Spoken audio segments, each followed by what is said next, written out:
Good morning बच्चों। ये international business के चैप्टर इंटरनेशनल मॉनेटरी फंड अंतर्राष्ट्रीय मुद्रा कोष का दूसरा क्लास है। पिछले क्लास में हम लोगों ने कुछ आधारभूत जानकारी हम लोगों ने पढ़ा था। मैं उसे फिर से रिपीट करता हूँ। उसके बाद आज हम लोग नए टॉपिक की ओर बढ़ेंगे। जैसा कि हम लोगों ने पढ़ा था कि आईएमएफ क्या है और आईएमएफ की स्थापना क्यों की गई थी और कब की गई थी। तो हम लोगों ने पढ़ा था कि 1939 में जो द्वितीय विश्व युद्ध हुआ था, उस विश्व युद्ध में लगभग सभी देश की स्थिति काफ़ी ख़राब हो चुकी थी, जर्जर स्थिति में आ गए थे। उसकी अर्थव्यवस्था, उसकी आर्थिक स्थिति सभी कुछ खराब हो चुके थे। सभी देश अपने अपने अर्थव्यवस्था को ठीक करने में लगे हुए थे। तो सभी देश जब अर्थव्यवस्था को ठीक करने में लगे हुए थे तो मिलकर अपनी अर्थव्यवस्था को ठीक करना चाहते थे। यूएसए ने 1943 में एक वाइट प्लान लाया जो बहुत ज़्यादा काफ़ी नहीं था। ब्रिटेन ने भी किंग्स प्लान लाए, लेकिन वो बहुत ज़्यादा काफ़ी नहीं थे। तो 1944 के जुलाई महीने में 44 देशों ने एक अधिवेशन में हिस्सा लिया। उस अधिवेशन का नाम था ब्रेटन वुड्स सम्मेलन। ब्रेटन वुड्स सम्मेलन इसलिए नाम रखा गया क्योंकि वो ब्रेटन वुड्स जगह पर यह मीटिंग रखी गई थी। इन 44 देशों में सभी देशों के प्रधान, सभी देशों के मुख्य लीडर जो अपने अपने देश को रिप्रेजेंट कर रहे थे, वो आए थे मिलने के लिए, मीटिंग में भाग लेने के लिए, जिसमें भारत भी उसका एक हिस्सा रह चुका था। तो इस मीटिंग में यह निर्णय लिया गया कि दो संस्थाएं बनाई जाए, जिस संस्था का काम अर्थव्यवस्था को ठीक करने में लगा हो, जिसके कारण से आईएमएफ और आईबीआरडी यानी इंटरनेशनल मॉनेटरी फंड और आईबीआरडी अर्थात वर्ल्ड बैंक की स्थापना की गई। ये दो संस्थाओं की स्थापना की गई थी। तो हम लोग इस चैप्टर में केवल बात करेंगे आईएमएफ की। तो आईएमएफ का उद्घाटन 1944 में तो इस बात पे सहमति बन गई थी कि दो संस्थाएं बनाई जाएंगी, लेकिन आईएमएफ का उद्घाटन हुआ था 27 दिसंबर 1945 को इसका स्थापना हुआ था और इसने अपनी वास्तविक कार्य की शुरुआत 1 मार्च 1947 को ये कर दिए थे। इनका एक मुख्यालय बनाया गया जो वाशिंगटन डीसी में था और इनके दो कार्यालय थे, पेरिस और जेनेवा। ये आईएमएफ एक ऐसी संस्था है जिसमें हर देश, कोई भी देश इनके सदस्य बन सकते हैं। जो देश इनके सदस्य बनते हैं, आईएमएफ केवल उन्हें ही अपनी सहायता देने का काम करते हैं। शुरुआत में तो बहुत कम ही देश इसकी सदस्य बने थे, लेकिन धीरे धीरे बहुत अधिक देश इनके सदस्य बनने लगे। वर्तमान में कुल 189 देश ऐसे हैं जो इनके सदस्य हैं। सबसे अंतिम सदस्य का नाम, जो देश है, वो नॉर्वे है। इनके प्रबंध निदेशक क्रिस्टीना लेगार्ड है, जो वर्तमान में इनके प्रबंध निदेशक है। आईएमएफ का काम यही है कि जो भी देश अपनी आर्थिक संकट से जूझ रहे हैं, उनको सहायता देना, उनकी आर्थिक स्थिति को मजबूत करने का काम आईएमएफ करती है। इनके लिए वो अपना सहयोग देती है आर्थिक रूप से। आईएमएफ का काम ये है। आज हम लोग अब पढ़ेंगे अंतर्राष्ट्रीय मुद्रा कोष के उद्देश्य। आखिर इनके क्या क्या उद्देश्य है। हम लोगों ने पहले भी बताया था कि आईएमएफ की शुरुआत किसी न किसी उद्देश्य से की गई है। आईएमएफ का पहला उद्देश्य है अंतर्राष्ट्रीय मौद्रिक सहयोग की उन्नति करना। Encouragement to international monetary cooperation. इसका मतलब ये हुआ कि कोई भी देश अगर अंतर्राष्ट्रीय अपने अंतर्राष्ट्रीय व्यापार में अगर कोई देश अंतर्राष्ट्रीय स्तर पर मुद्रा संबंधी किसी भी प्रकार की समस्या से जूझ रहा है तो ऐसी परिस्थिति में अंतर्राष्ट्रीय मुद्रा कोष उन देशों को, संबंधित देशों को जो उनके सदस्य होंगे, उन्हें मुद्रा नीति संबंधी सहयोग स्थापित करता है और साथ ही साथ उन्हें नए नए तरीके बताता है जिससे मुद्रा संबंधी किसी भी प्रकार की समस्या अगर हो रही है तो उसे दूर किया जा सके। इसका मतलब यहाँ पर यह हुआ कि अगर कोई देश अपनी मुद्रा की स्थिति को सुधारना चाहता, अपनी अर्थव्यवस्था को सुधारना चाहता है, तो अंतर्राष्ट्रीय मुद्रा कोष उन्हें नए नए तरीके साथ बताने का काम करती है कि कैसे अपने देश की अर्थव्यवस्था को सुधार सके, साथ ही साथ उन्हें कुछ सहयोग भी प्रदान करते हैं। दूसरे पॉइंट में आते हैं अंतर्राष्ट्रीय व्यापार को बढ़ाना, इनकरेजमेंट टू इंटरनेशनल ट्रेड। यहाँ पर लिखा गया है कोष का दूसरा उद्देश्य ऐसी सुविधाएं प्रदान करना है जिससे अंतर्राष्ट्रीय व्यापार को बढ़ावा मिले। व्यापार बढ़ने से सभी देशों के रोजगार स्तर में वृद्धि होगी। इस कार्य के लिए मुद्रा कोष द्विपक्षीय समझौते के स्थान पर भुगतान व व्यापार संबंधी बहुपक्षीय समझौते कराने की सुविधाएं देगा। इसका यहाँ मतलब यह हुआ कि अगर कोई देश अपने अंतर्राष्ट्रीय व्यापार की स्थिति को सुधारना चाहता है या अपने अंतर्राष्ट्रीय व्यापार के दायरे को और बढ़ाना चाहता है, तो अंतर्राष्ट्रीय मुद्रा कोष उन्हें हर वो सुविधाएं मुहैया कराती है जिससे सदस्य देश अपने अंतर्राष्ट्रीय व्यापार को और अधिक बढ़ा सके।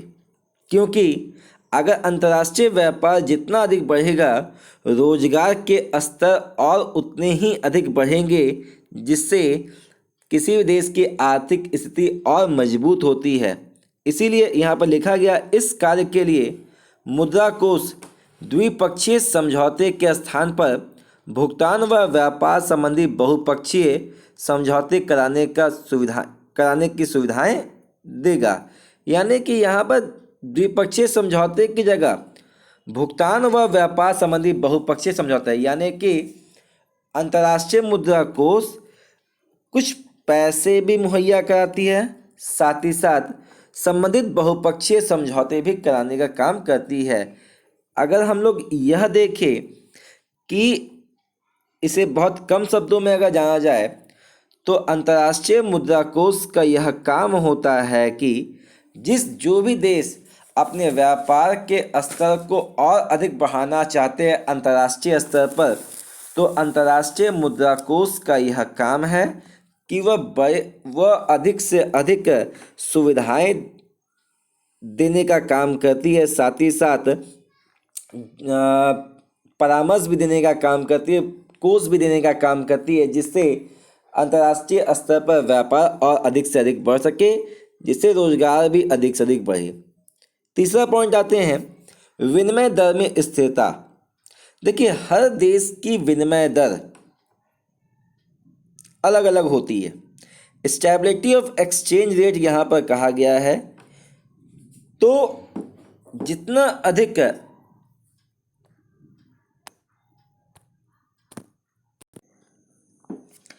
हर देश की विनिमय दर में स्थिरता नहीं रहती है।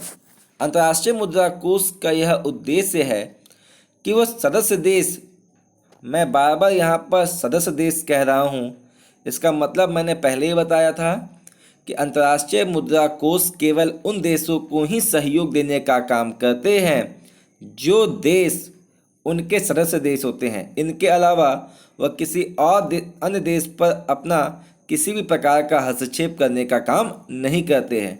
इसीलिए कहा गया है कि अंतर्राष्ट्रीय मुद्रा कोष का यह उद्देश्य है कि जितने भी देश इसके सदस्य हैं उन देशों में विनिमय दर को अस्थायी बनाए रखने का काम करती है, प्रयास करती है। क्योंकि अगर विनिमय दर स्थिर नहीं रहेंगे तो व्यापार करने में बहुत अधिक कठिनाइयाँ आएंगी, जिसके कारण आगे समस्याएं और बढ़ती चली जाएंगी। इसलिए ये अंतर्राष्ट्रीय मुद्रा कोष का ये परम उद्देश्य है। चौथे पॉइंट में आते हैं, अंतर्राष्ट्रीय भुगतानों की विषमता को दूर करना, removal of disparities in international payment. अगर दो देशों के बीच में व्यापार तो होता ही है, ये हमें पता है, यदि व्यापार करने के दरमियान पैसे के पेमेंट करने में किसी भी प्रकार की परेशानी या असंतुलन आती है।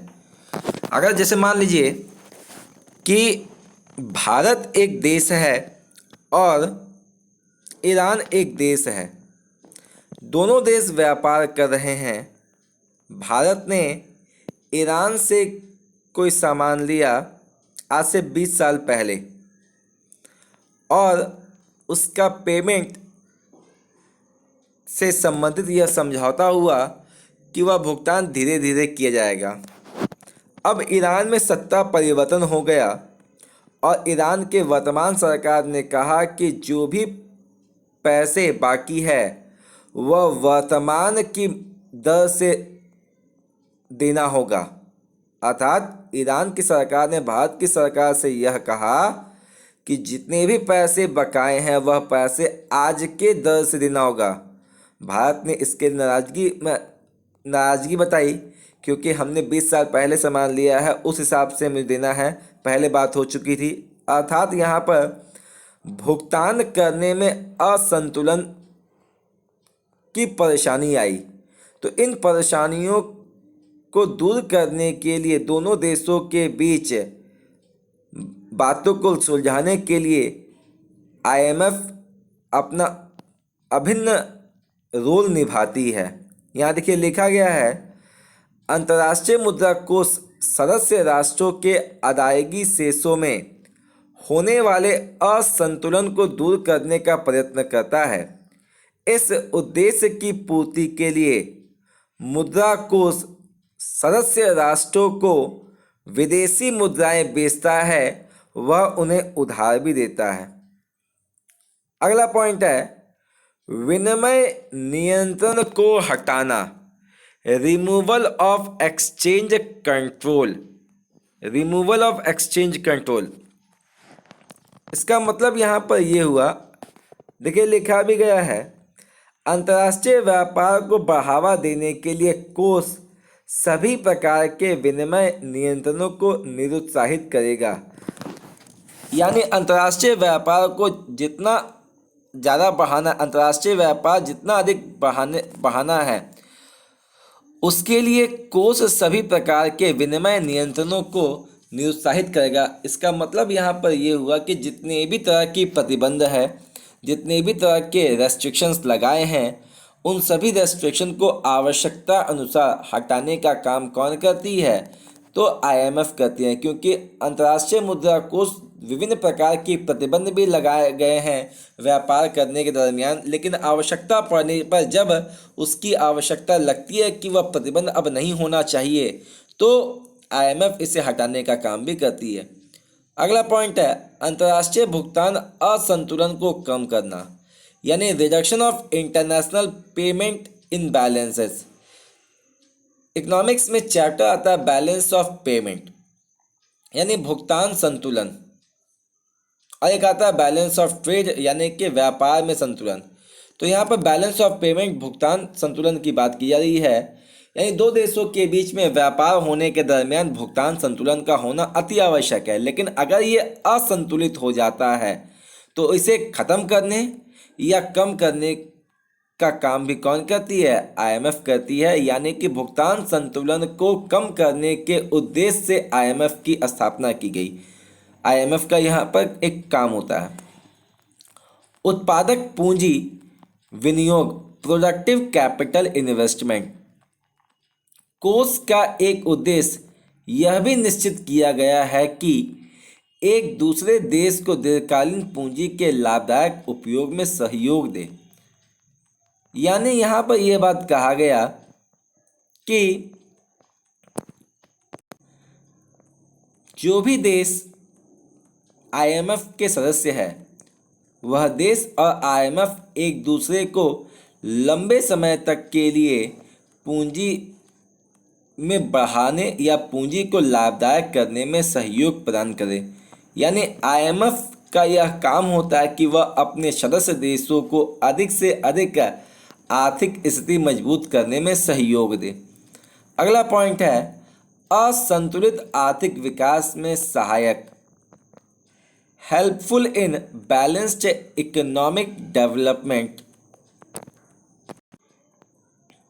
आईएमएफ का यह काम है कि यदि किसी देश के किसी विशेष राष्ट्र में बहुत अधिक वहाँ पर पिछड़े हैं, वहाँ पर संतुलन का घोर अभाव है, वहाँ की अधिकांश क्षेत्र असंतुलित है, तो उन्हें उन क्षेत्रों में आर्थिक विकास करके इस असंतुलन को दूर करने के लिए भी आईएमएफ अपना योगदान देने का काम करती है। अर्थात प्रत्येक देश में बहुत से ऐसे जगह हैं जो बहुत ज़्यादा पिछड़े हैं, उन पिछड़े हुए राष्ट्रों को संतुलित करके उनका आर्थिक विकास करना, यह एक उद्देश्य आईएमएफ का है। बच्चों, ये थे इंटरनेशनल मॉनेटरी फंड के उद्देश्य। हम लोगों ने कुल 8 पॉइंट इसमें से पढ़े हैं हम लोगों ने। जो है पहला इनमें से है, क्या था पहला? तो अंतर्राष्ट्रीय मौद्रिक सहयोग की उन्नति। दूसरा था अंतर्राष्ट्रीय व्यापार को बढ़ाना। तीसरा था विनिमय दर में स्थिरता। चौथा था अंतर्राष्ट्रीय भुगतानों की विषमता को दूर करना। फिफ्थ था विनिमय नियंत्रण को हटाना। उनके बाद है अंतर्राष्ट्रीय भुगतान असंतुलन को कम करना, उत्पादक पूंजी विनियोग, असंतुलित आर्थिक विकास में सहायता देना। तो इन उद्देश्यों को आप घर पे एक बार पढ़ेंगे अच्छे से। अब हम लोग इनके बाद आते हैं अंतर्राष्ट्रीय मुद्रा कोष की संरचना में। मुद्रा कोष का प्रबंध संचालन, मैनेजमेंट ऑफ आईएमएफ। ठीक है, पहले हम लोग पढ़ेंगे इनमें से जो टॉपिक है वो हम लोग टॉपिक पढ़ने वाले हैं सदस्य के टॉपिक। किसके टॉपिक हम लोग पढ़ेंगे? तो सदस्य के टॉपिक पढ़ेंगे। हम लोग इस टॉपिक को पढ़ने वाले हैं अभी। मुद्रा कोष की सदस्यता कोई भी देश प्राप्त कर सकता है यदि मुद्रा कोष चार्टर की सब धाराओं का पालन करने का वचन देता है। सवाल ये आता है कि आपके मन में यह प्रश्न उठ रहा होगा कि हमने बार बार कहा कि सदस्य देश सदस्य देश सदस्य देश। अब ये सदस्य देश क्या होता है भाई? कौन सा देश इंटरनेशनल मॉनेटरी फंड आईएमएफ के सदस्य के रूप में सदस्यता ले सकते हैं? तो मेरा कहना है कि आईएमएफ की सदस्यता कोई भी देश ले सकता है, बशर्ते उन्हें यह प्रमाण देना होगा कि वह आईएमएफ के द्वारा बताए गए सारे नियमों का पालन करेंगे। यानी आईएमएफ की अपनी कुछ दिशा निर्देश है, आईएमएफ की अपने कुछ नियम कानून हैं, उसे उस देश को फॉलो करना होगा, तभी वह देश आईएमएफ की सदस्यता ले पाएंगे। जो देश कोष का सदस्य न रहना चाहे वह निश्चित सूचना देकर कोष की सदस्यता का परित्याग कर सकता है। अगर किसी देश ने आईएमएफ की सदस्यता ग्रहण कर ली है, आईएमएफ की सदस्यता ले चुके हैं वो, कुछ सालों के बाद उन्हें ऐसा लगता है कि बेकार हमने आईएमएफ की सदस्यता ले ली, कोई काम का नहीं, बेकार है, तो आईएमएफ ने किसी भी प्रकार की जोर ज़बरदस्ती नहीं की है कि आप सदस्य बने रहें। उन्होंने कहा कि कोई भी देश आईएमएफ की सदस्यता को अपने मन से कभी भी छोड़ सकता है, बशर्ते उन्हें क्या करना होगा, एक सूचना देना होगा।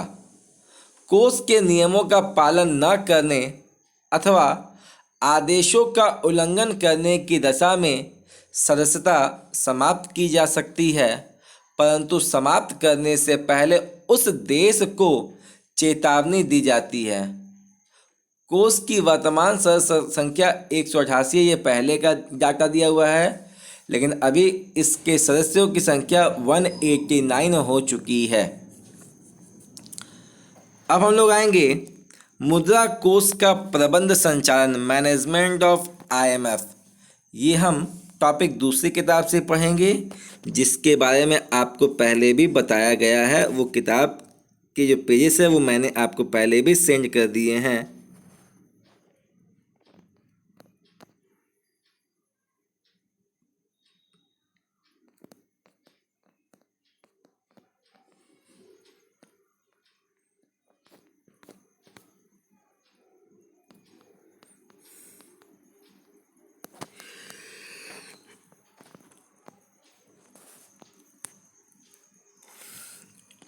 देखिए, मुद्रा कोष का प्रबंध, मैनेजमेंट ऑफ आईएमएफ। पहला पॉइंट है प्रशासक मंडल, बोर्ड ऑफ गवर्नर्स। दूसरा है प्रबंध मंडल, बोर्ड ऑफ एग्जीक्यूटिव डायरेक्टर्स। तीसरा पॉइंट है प्रबंध संचालक, मैनेजिंग डायरेक्टर। फोर्थ पॉइंट है अंतरिम समिति, इंटरिम कमेटी। और फिफ्थ है विकास समिति, डेवलपमेंट कमेटी। यानी कि इस संरचना के आधार पर आईएमएफ की स्थापना हुई है। आईएमएफ के मैनेजमेंट में ये 5 पॉइंट हैं। सबसे पहला है प्रशासक मंडल, बोर्ड ऑफ गवर्नर्स। मुद्रा कोष के सभी सदस्य देश अपना अपना एक प्रतिनिधि, जो कि गवर्नर कहलाता है, 5 वर्ष के लिए मुद्रा कोष के प्रशासक मंडल में नियुक्त करते हैं। हर देश अपने अपने एक सदस्य को रिप्रेजेंटेटिव के रूप में, प्रतिनिधि के रूप में आईएमएफ के सदस्य के रूप में भेजने का काम करते हैं। ये जितने भी सदस्य देश है, सभी देश अपने अपने एक सदस्य को आईएमएफ की सदस्य बनाते हैं। वह 5 वर्ष के लिए मुद्रा कोष के प्रशासक मंडल में नियुक्त करते हैं। यानी कि जितने भी देश इनके सदस्य हैं, उस देश में से एक व्यक्ति आईएमएफ के प्रशासक मंडल में नियुक्त किए जाते हैं, वो भी 5 साल के लिए।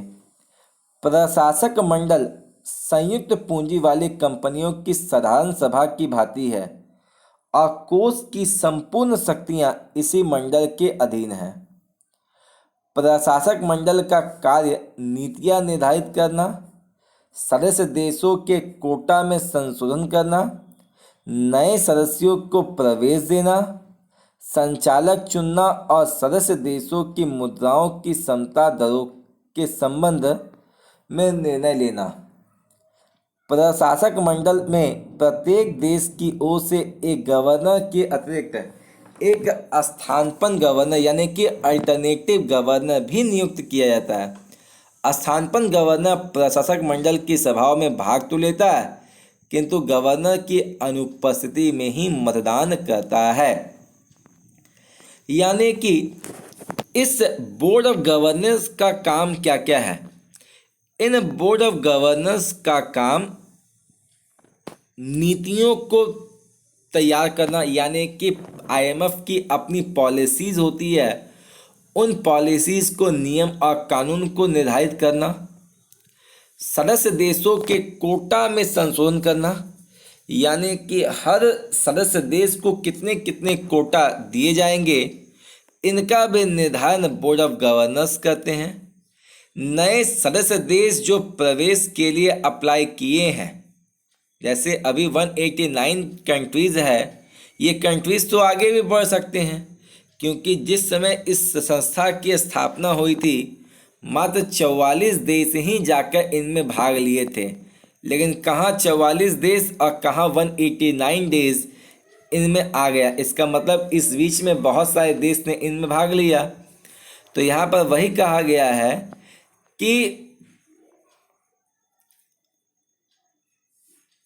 प्रशासक मंडल संयुक्त पूंजी वाली कंपनियों की साधारण सभा की भांति है और कोष की संपूर्ण शक्तियाँ इसी मंडल के अधीन है।